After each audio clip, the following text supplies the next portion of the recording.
I thank you, Mr. Speaker. I ask unanimous consent to revise and extend my remarks. Without objection, so ordered.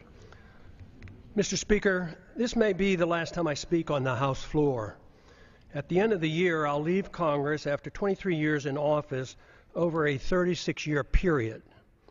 My goals in 1976 were the same as they are today: promote peace and prosperity by a strict adherence to the principles of individual liberty.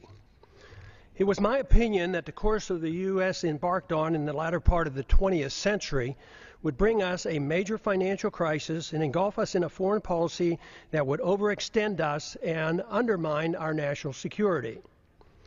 To achieve these goals, I sought the government would have had to shrink in size and scope, reduce spending, change the monetary system, and reject the unsustainable costs of policing the world and expanding the American empire.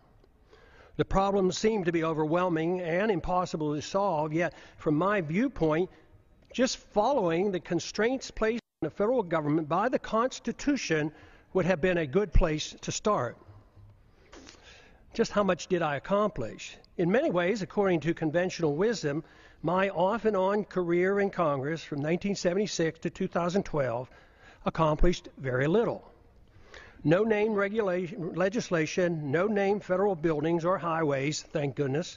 In spite of my efforts, the government has grown exponentially, taxes remain excessive, and the prolific increase of incomprehensible regulations continues.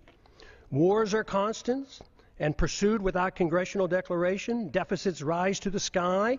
Poverty is rampant, and dependency on the federal government is now worse than any time in our history. All this with minimal concerns for the deficits and unfunded liabilities that common sense tells us cannot go on much longer. A grand but never mentioned bipartisan agreement allows for the well-kept secret that keeps the spending going.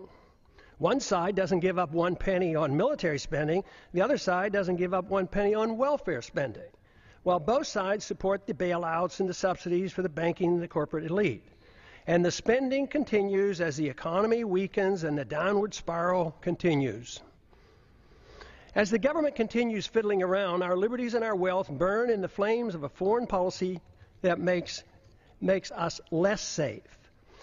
The major stumbling block to real change in Washington is the total resistance to admitting that the country is broke. This has made compromising just to agree to increase spending inevitable, since neither side has any intention on cutting spending. The country and the Congress will remain divisive since there's no loot left to divvy up. Without this recognition, the spenders in Washington will continue to march toward a fiscal cliff much bigger than the one anticipated this coming January. I've thought a lot about why those of us who believe in liberty as a solution have done so poorly in convincing others of its benefits. If liberty is what we claim it is, the principle that protects all personal, social, and economic decisions necessary for maximum prosperity and the best chance for peace, it should be an easy sell. Yet history has shown that the masses have been quite receptive to the promises of authoritarians, which are rarely, if ever, fulfilled. Should we have authoritarianism or liberty? If authoritarianism leads to poverty and war and less freedom for all individuals and is controlled by rich special interests, the people should be begging for liberty. There certainly was a strong enough sentiment for more freedom at the time of our founding that motivated those who were willing to fight in the revolution against the powerful British government. During my time in Congress, the appetite for liberty has been quite weak. The understanding of its significance negligible. Yet the good news is that compared to 1976, when I first came to Congress, the desire for more freedom and less government in 2012 is much greater and growing, especially in grassroots America. Tens of thousands of teenagers and college-age students are, with great enthusiasm, welcoming the message of liberty. I have a few thoughts as to why the people of a country like ours, once the freest and most prosperous, allowed the conditions to deteriorate to the degree that they have. Freedom, private property, and enforceable voluntary contracts generate wealth. In our early history, we were very much aware of this. But in the early part of the 20th century, our politicians promoted the notion that the tax and monetary system had to change. If we were to involve ourselves in excessive domestic and military spending, that is why Congress gave us the Federal Reserve and the income tax. The majority of Americans and many government officials agreed that sacrificing some liberty was necessary to carry out what some claim to be progressive ideas. Pure democracy became acceptable. They failed to recognize that what they were doing was exactly opposite of what the colonists were seeking when they broke away from the British. Some complain that my arguments make no sense, since great wealth and the standard of living improved for many Americans over the last 100 years, even with these new policies. But the damage to the market economy and the currency has been insidious and steady. It took a long time to consume our wealth, destroy the currency, and undermine productivity, and get our financial obligations to a point of no return. Confidence sometimes lasts longer than deserved. Most of our wealth today depends on debt. The wealth that we enjoyed and seemed to be endless allowed concern for the principle of a free society to be neglected. As long as most people believed the material abundance would last forever, worrying about protecting a competitive, productive economy and individual liberty seemed unnecessary. The age of redistribution. This neglect ushered in an age of redistribution of wealth by government, kowtowing to any and all special interests, except for those who just wanted to be left alone. That is why today, money in politics far surpasses money currently going into research and development and productive entrepreneurial efforts. The material benefits became more important than the understanding and promoting the principles of liberty and a free market. It is good that material abundance is a result of liberty, but materialism is all that we care. If materialism is all that we care about, problems are guaranteed. The crisis arrived because the illusion that wealth and prosperity would last forever has ended. Since it was based on debt and a pretense that debt can be papered over by an out-of-control fiat monetary system, it was doomed to fail. We have ended up with a system that doesn't produce enough even to finance the debt, and no fundamental understanding of why a free society is crucial to reversing these trends. If this is not recognized, the recovery will linger for a long time. Bigger government, more spending, more debt, more poverty for the middle class, and a more intense scramble by the elite special interests will continue. We need an intellectual awakening. Without an intellectual awakening, the turning point will be driven by economic law. A dollar crisis will bring the current out-of-control system to its knees. If it's not accepted that big government, fiat money, ignoring liberty, central economic planning, welfareism, and warfareism caused our crisis, we can expect a continuous and dangerous march toward corporatism and even fascism, with even more loss of our liberties. Prosperity for a large middle class, though, will become an abstract dream. This continuous move is no different than what we have seen in how our financial crisis of 2008 was handled. Congress first directed, with bipartisan support, bailouts for the wealthy. Then it was the Federal Reserve with its endless quantitative easing. If at first it doesn't succeed, try again. QE1, QE2, QE3, and with no results, we try QE indefinitely. That is, until it too fails. There is a cost to all of this, and let me assure you, delaying the payment is no longer an option. The rules of the market will extract its pound of flesh, and it won't be pretty. The current crisis elicits a lot of pessimism, and the pessimism adds to less confidence in the future. The two feed on themselves, making our situation worse. If the underlying cause of the crisis is not understood, we cannot solve our problems. The issue of warfare and welfare, deficits, inflationism and corporatism, bailouts and authoritarianism cannot be ignored. By only expanding these policies, we cannot expect good results. Everyone claims support for freedom, but too often it's for one's own freedoms and not for others. Too many believe that there must be limits on freedom.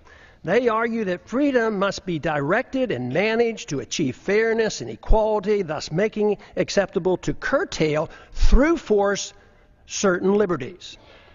Some decide what and whose freedoms to be limited. These are the politicians whose goal in life is power. Their success depends on gaining support from special interests. We don't need more isms. The great news is the answer is not to be found in more isms. The answers are to be found in more liberty, which costs so much less. Under these circumstances, spending goes down, wealth production goes up, and the quality of life improves. Just this recognition, especially if we move in this direction, increases optimism, which in itself is beneficial. The follow-through with sound policies are required, which must be understood and supported by the people. But there is good evidence that the generation coming of age at the present time is supportive of moving in the direction of more liberty and self-reliance. The more this change in direction and the solutions become known, the quicker will be our return to optimism. Our job for those of us who believe that a different system than the one that we had for the last 100 years has driven us to this unsustainable crisis is to be more convincing that there is a wonderful, uncomplicated, and moral system that provides the answers. We had a taste of it in our early history. We need not give up on the notion of advancing this cause. It worked, but we allowed our leaders to concentrate on the material abundance that freedom generates while ignoring freedom itself. Now we have neither, but the door is open out of necessity for an answer.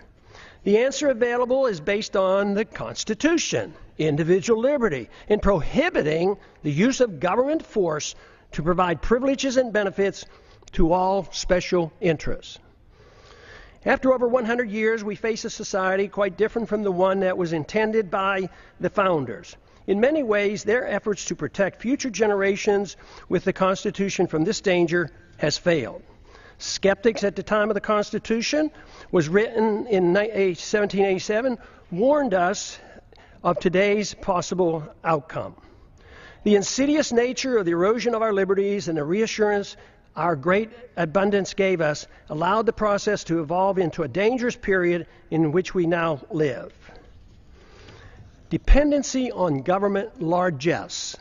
Today, we face a dependency on government largesse for almost every need. Our liberties are restricted and government operates outside the rule of law, protecting and rewarding those who buy or coerce government into satisfying their demands. Here are a few examples. Undeclared wars are commonplace. Welfare for the rich and poor is considered an entitlement. The economy is overregulated, overtaxed, and grossly distorted by a deeply flawed monetary system. Debt is growing exponentially. The Patriot Act and FISA legislation passed without much debate have resulted in a steady erosion of our Fourth Amendment rights. Tragically, our government engages in preemptive war, otherwise known as aggression, with no complaints from the American people. The drone warfare we are pursuing worldwide is destined to end badly for us as the hatred builds for innocent lives lost and the international laws flaunted. Once we are financially weakened and militarily challenged, there will be a lot of resentment thrown our way. It's now the law of the land that the military can arrest American citizens, hold them indefinitely without charges or a trial. Rampant hostility toward free trade is supported by a large number in Washington. Supporters of sanctions, currency manipulation, and WTO trade retaliation call the true free traders isolationists. Sanctions are used to punish countries that don't follow our orders. Bailouts and guarantees of all kinds of misbehavior are routine. Central economic planning through monetary policy, regulations, and legislative mandates has been acceptable policy. I have a few questions. Excessive government has created such a mess, it prompts many questions. Why are sick people who use medical marijuana put in prison? Why does the federal government restrict the drinking of raw milk? Why can't American manufacturers rope and other products from hemp? Why are Americans not allowed to use gold and silver as legal tender as mandated by the Constitution? Why is Germany concerned enough to consider repatriating their gold held by the Fed for her in New York? Is it that the trust in the U.S. and dollar supremacy beginning to wane? Why do our political leaders believe it's necessary to thoroughly audit? Why do our political leaders believe it's unnecessary to thoroughly audit our own gold? Why can't Americans decide which type of light bulbs they can buy? Why is it the TSA permitted to abuse the rights of any American traveling by air? Why should there be mandatory sentences, even up to life, for crimes without victims, as our drug laws require? Why have we allowed the federal government to regulate commodes in our homes? Why is it political suicide for anyone to criticize AIPAC? Why haven't we given up on the drug war, since it's an obvious failure and violates the people's rights? Has nobody noticed that the authorities can't even keep drugs out of the prisons? How can making our entire society a prison solve the problem? Why do we sacrifice so much getting necessarily involved in border disputes and civil strife around the world and ignore the root cause of the most dangerous, deadly border in the world, the one between Mexico and the United States? Why does Congress willingly give up its prerogatives to the executive branch? Why does changing the party in power never change policy? Could it be that the views of both parties are essentially the same? Why did the big banks, the large corporations, and foreign banks and foreign central banks get bailed out in 2008, and the middle class lost their jobs and their homes? Why do so many in the government and the federal officials believe that creating money out of thin air creates wealth? Why do so many accept the deeply flawed principle that government bureaucrats and politicians can protect us from ourselves without totally destroying the principle of liberty? Why can't people understand that war always destroys wealth and liberty? Why is there so little concern for the executive order that gives the president authority to establish a kill list, including American citizens, of those targeted for assassination? Why is patriotism thought to be blind loyalty to the government and the politicians who run it, rather than loyalty to the principles of liberty and support for the people? Real patriotism is a willingness to challenge the government when it's wrong. Why is it claimed that if people won't or can't take care of their own needs, that people in government are able to do it for them? Why did we ever give the government a safe haven for initiating violence against the people? Why do so many members defend free markets but not civil liberties? Why do so many members defend civil liberties but not free markets? Aren't they the same? Why don't more defend both economic liberty and personal liberty? Why are there not more individuals who seek to intellectually influence others to bring about positive changes, those who seek changes, than those who seek power to force others to obey their commands? Why does the use of religion to support a social gospel and preemptive wars, both of which require authoritarians to use violence or the threat of violence, go unchallenged? Aggression and forced redistribution of wealth has nothing to do with the teachings of the world's great religions. Why do we allow the government and the Federal Reserve to disseminate false information dealing with both economic and foreign policy? Why is democracy held in such high esteem when it's the enemy of the minority and makes all rights relative to the dictates of the majority? Why should anyone be surprised that Congress has no credibility since there's such a disconnect between what politicians say and what they do? Is there any explanation for all the deception, the unhappiness, the fear of the future, the loss of confidence in our leaders, the distrust and the anger and frustration? Yes, there is. And there's a way to reverse these attitudes. The negative perceptions are logical and a consequence of bad policies bringing about our problems. Identification of the problems and recognizing the cause allow the proper changes to come easily. We should have more trust in ourselves, less in the government. Too many people have far too long placed too much confidence and trust in government and not enough in themselves. Fortunately, many are now becoming aware of the seriousness of the gross mistakes of the past several decades. The blame is shared by both political parties. Many Americans now are demanding to hear the plain truth of things and want the demagoguing to stop. Without this first step, solutions are impossible. Seeking the truth and finding the answers in liberty and self-reliance promotes the optimism necessary for restoring prosperity. The task is not that difficult if politics doesn't get in the way. We have allowed ourselves to get into such a mess for various reasons. Politicians deceive themselves as to how wealth is produced. Excessive confidence is placed in the judgment of politicians and bureaucrats. This replaces the confidence in a free society. Too many in high places of authority became convinced that only they, armed with arbitrary government power, can bring about fairness while facilitating wealth production. This always proves to be a utopian dream and destroys wealth and liberty. It impoverishes the people and rewards the special interests who end up controlling both parties. It's no surprise that much of what goes on in Washington is driven by aggressive partisanship and power seeking, with philosophic differences being minor. Economic ignorance is commonplace. Keynesianism continues to thrive, although today it is facing healthy, enthusiastic rebuttals. Believers in military Keynesianism and domestic Keynesianism continue to desperately promote their failed policy as the economy languishes in a deep slumber. Supporters of all government edicts use humanitarian arguments to justify them. Humanitarian arguments are always used to justify government mandates related to the economy, monetary policy, foreign policy, and personal liberty.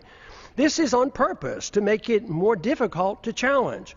But initiating violence for humanitarian reasons is still violence. Good intentions are no excuse and are just as harmful as when the people use and force with bad intentions. The results are always negative.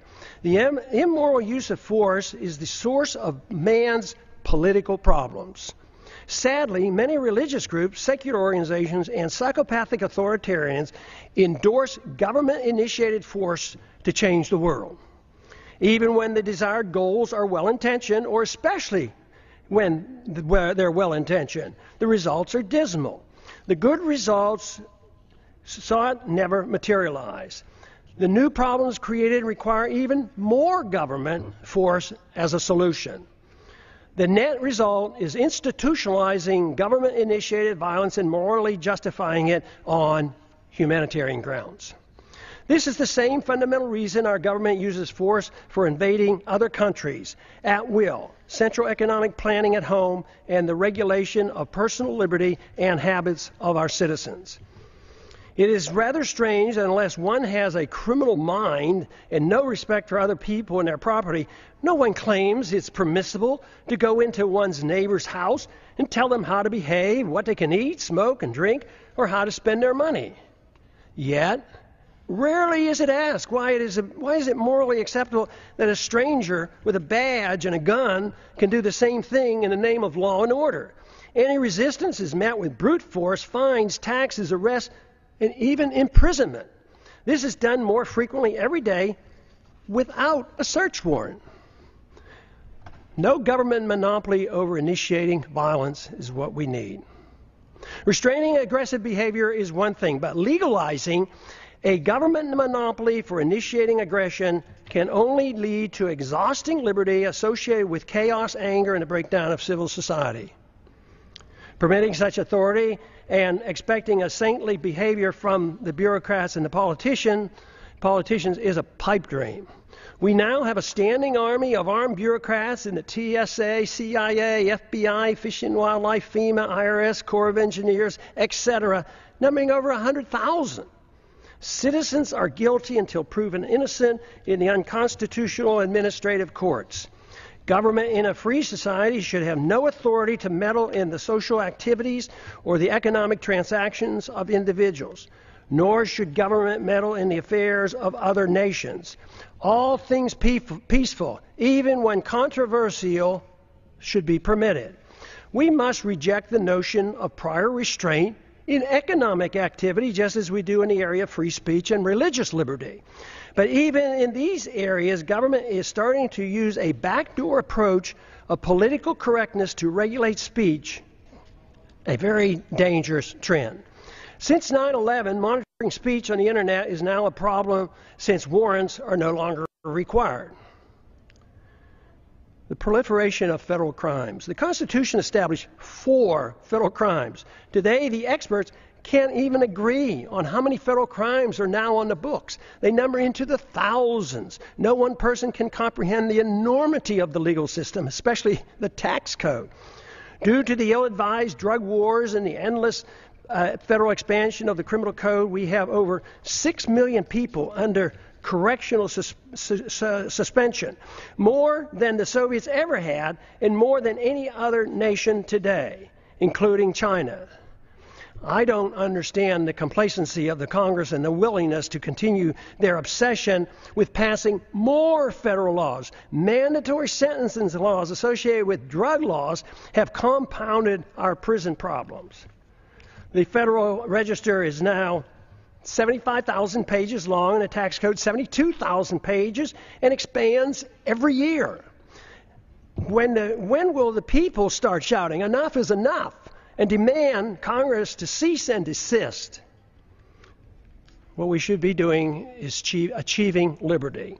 Liberty can only be achieved when government is denied the aggressive use of force. If one seeks liberty, a precise type of government is needed. To achieve it, more than lip service is required. There are 2 choices available. 1, a government designed to protect liberty is a natural right as its sole objective. The people are expected to care for themselves and reject the use of any force for interfering with another person's liberty.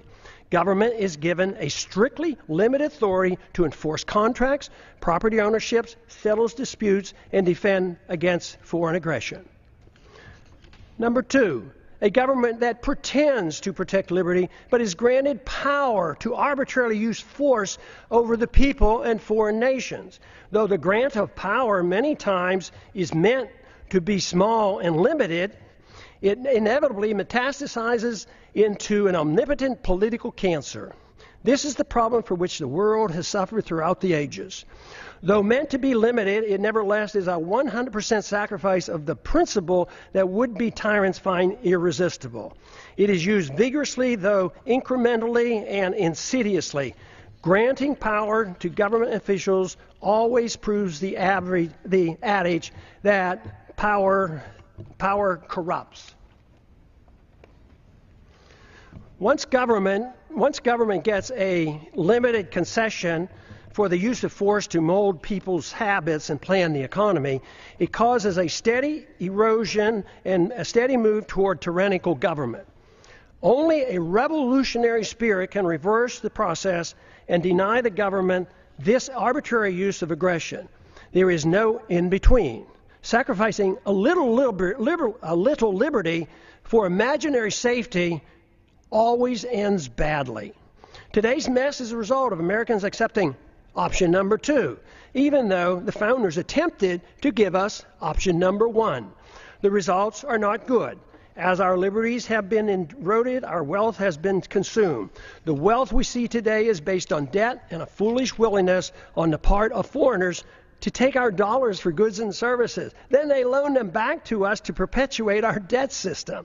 It's amazing that it has worked for this long, but the impasse in Washington in solving our problems indicate that many are starting to understand the seriousness of this worldwide debt crisis and the dangers we face. The longer this process continues, the harsher the outcome will be. The financial crisis is actually a moral crisis. Many are acknowledging that a financial crisis looms, but few understand it's in reality a moral crisis. It's the moral crisis that has allowed our liberties to be undermined and permits the exponential growth of illegal government power. Without a clear understanding of the nature of the crisis, it will be difficult to prevent a steady march toward tyranny and the poverty that will accompany it. Ultimately, the people have to decide which form of government they want. Option number 1 or option number 2. There is no other choice. Claiming there is a choice of a little tyranny is like describing pregnancy as a touch of pregnancy. It is a myth to believe that a mixture of free markets and government central economic planning is a worthy compromise. What we see today is a result of that type of thinking, and the results speak for themselves. A culture of violence. Americans now suffer from a culture of violence. It is easy to reject the initiation of violence against one's neighbor, but it's ironic that the people arbitrarily and freely anoint government officials with monopoly power to initiate violence against the American people, practically at will. Because it's the government that initiates force, most people accept it as being legitimate. Those who exert the force have no sense of guilt. It is believed by too many, that governments are morally justified in initiating violence supposedly to do good. They incorrectly believe that this authority has come from the consent of the people. The minority, or victims of government violence, never consented to suffer the abuse of government mandates, even when dictated by the majority. Victims of TSA excesses never consented to this abuse. This attitude has given us a policy of initiating war to do good as well. It is claimed that war to prevent war for noble purposes is justified.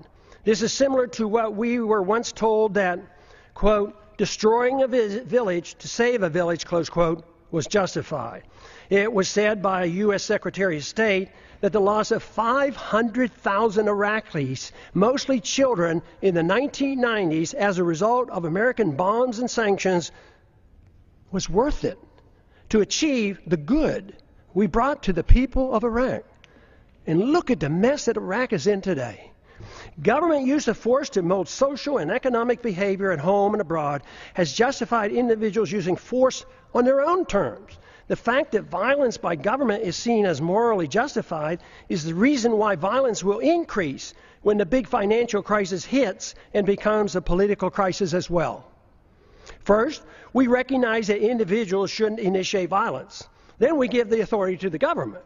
Eventually, the immoral use of government violence, when things go badly, will be used to justify an individual's right to do the same thing.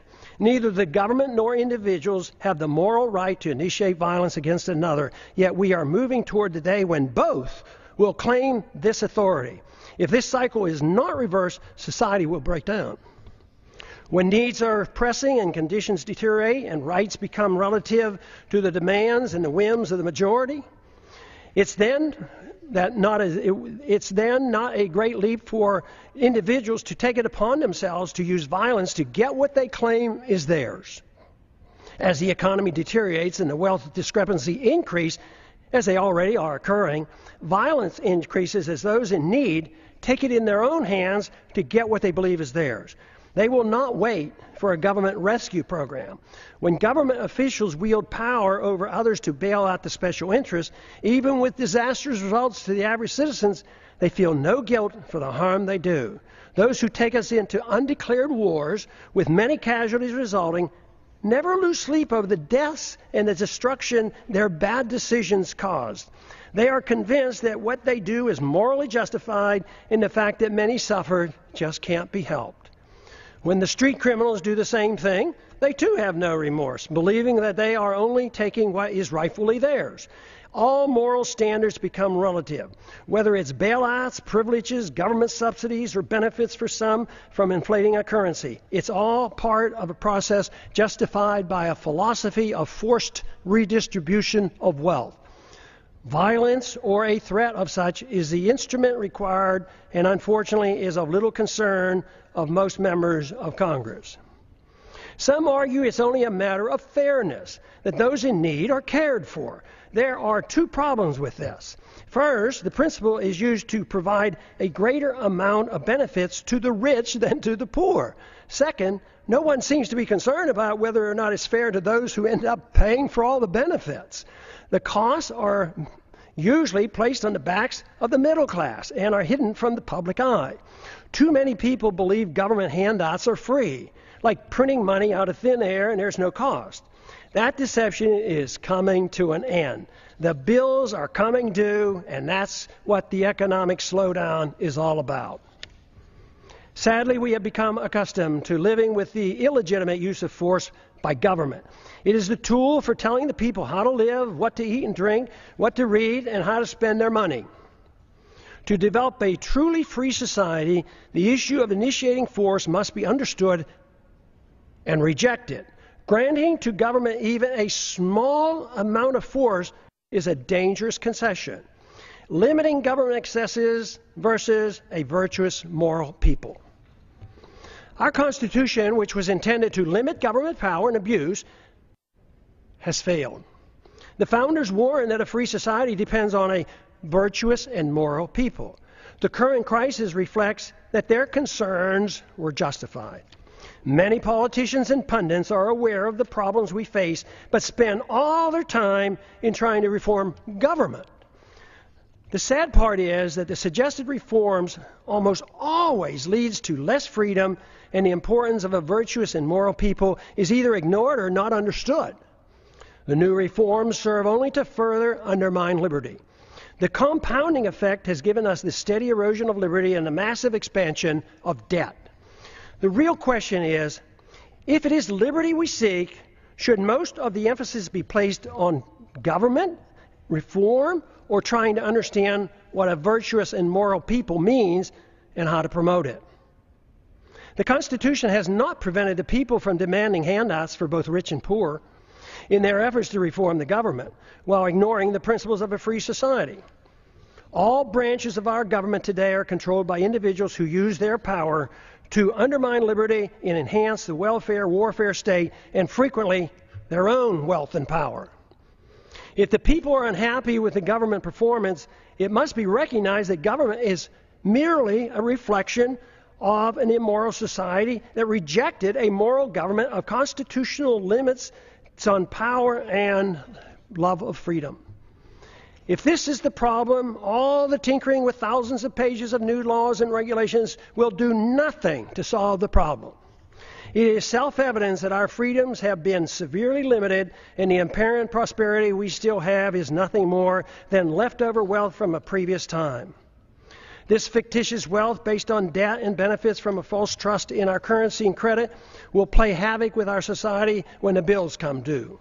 This means that the full consequence of our lost liberties is yet to be felt.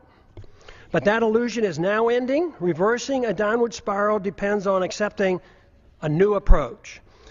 Expect the rapidly expanding homeschooling movement to play a significant role in the revolutionary reforms needed to rebuild a free society with constitutional protections. We cannot expect a federal government-controlled school system to provide the intellectual ammunition to combat the dangerous growth of government that threatens our liberties.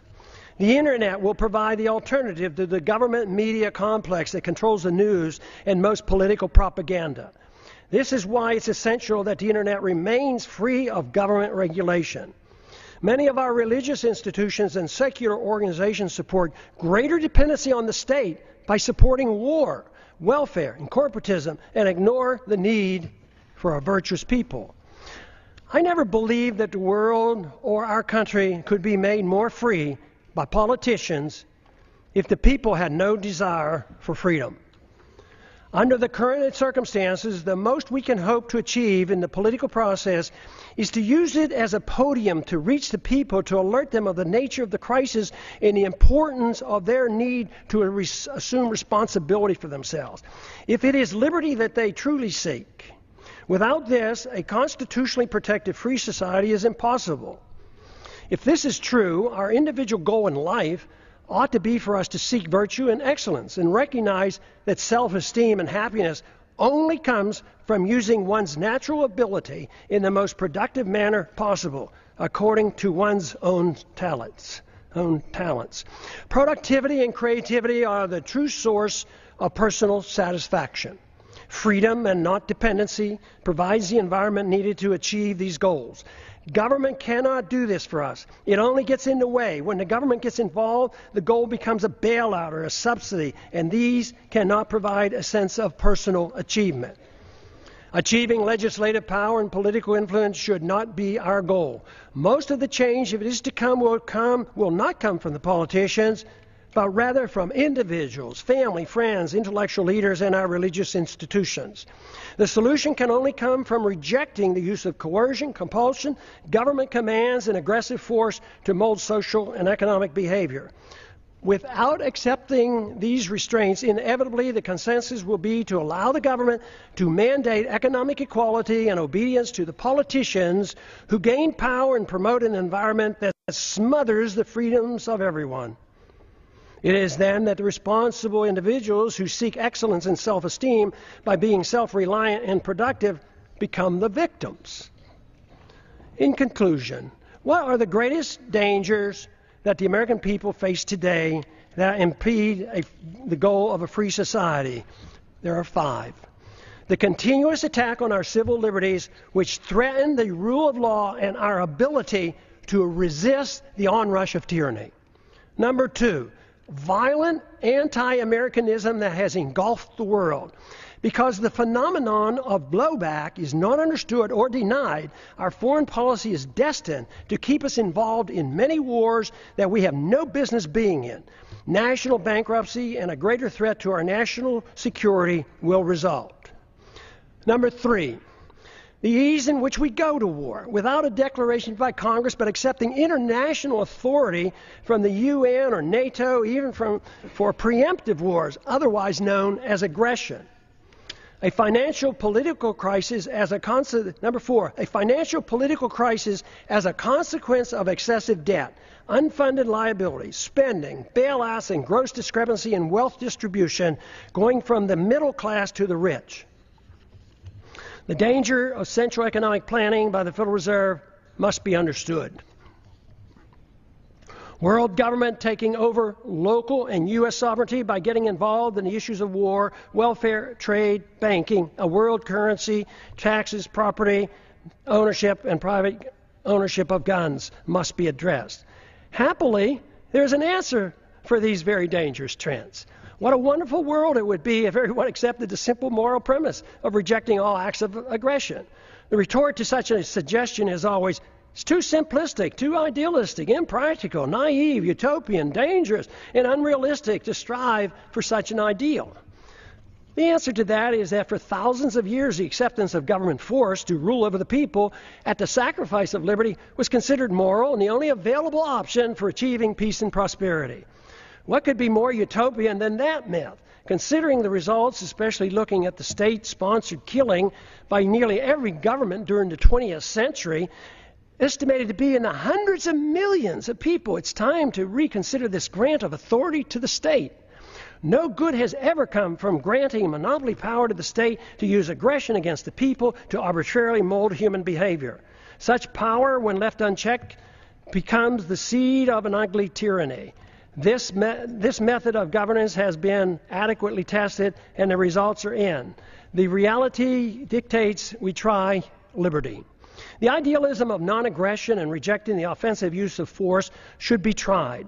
The idealism of government-sanctioned violence has been abused throughout history and is the primary source of poverty and war. The theory of a society being based on individual freedom has been around for a long time. It's time to take a bold step and actually permit it by advancing this cause rather than taking a step backwards as some would like us to do today. Today, the principles of habeas corpus, established when King John signed the Magna Carta in 1215, is under attack in our own government. There's every reason to believe that a renewed effort with the use of the internet, that we can instead advance the cause of liberty by spreading an uncensored message that will serve to rein in government authority and challenge the obsession with war and welfare. What I'm talking about is a system of government guided by the moral principles of peace and tolerance. The founders were convinced that a free society could not exist without a moral people. Just writing rules won't work if the people choose to ignore them. Today, the rule of law written in the Constitution has little meaning for most Americans, especially those who work in Washington, D.C. Benjamin Franklin claimed, quote, "Only a virtuous people are capable of freedom." John Adams concurred, quote, "Our Constitution was made for a moral and religious people. It is wholly inadequate for the government of any other." A moral people must reject all violence in an effort to mold people's beliefs or habits. A society that boos or ridicules the golden rule is not a moral society. All great religions endorse the golden rule. The same moral standards that individuals are required to follow should apply to all government officials. They cannot be exempt. The ultimate solution is not in the hands of the government. The solution falls on each and every individual with guidance from family, friends, and community. The number one responsibility for each of us is to change ourselves with hope that others will follow.